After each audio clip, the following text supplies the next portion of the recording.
lives where a wealthy man entrusts large sums of money to three of his servants.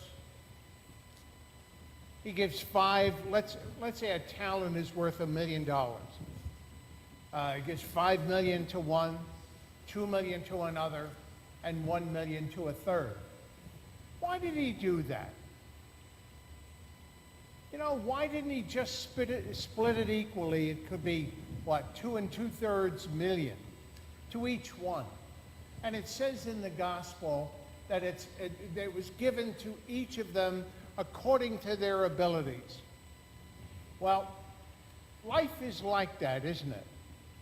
We're not all born in the same condition, in what they call the level playing field. Some of us are born with great talent, different kind of talent, and some with less. Some are born wealthy, some are not. Some are born very attractive, some are not. Why did he do this? Isn't this confusing? And we live with this all our lives. Well, none of us seems to understand why God does this. Well, I'm going to tell you why. I don't know. This is, it's one of the mysteries of life. But he expects things from us, even though we don't have as much to start out with as others do.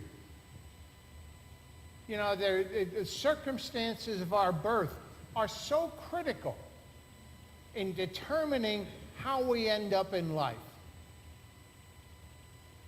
But what's the one thing that we believe God wants from us?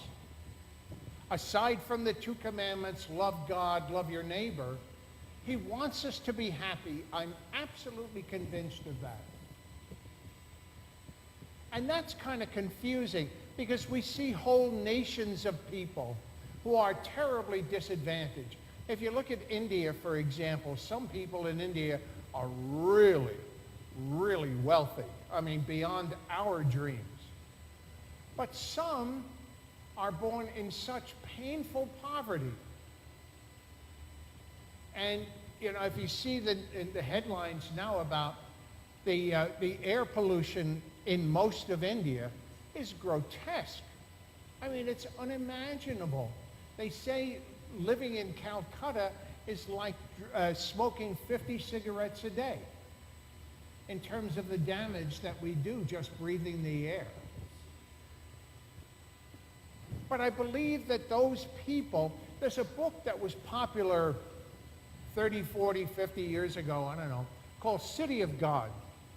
It was about the black hole of Calcutta, the place of the most abject poverty. It's an extraordinary book. It's very sad. But if you go there, and if you have an opportunity to talk to the poorest of those people, they're happy. They're happy people.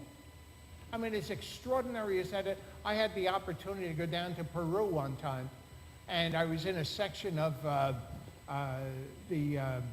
what's the capital of Peru? Lima. Does that sound right? Lucky guess. And I met a lot of people down there who were extremely happy.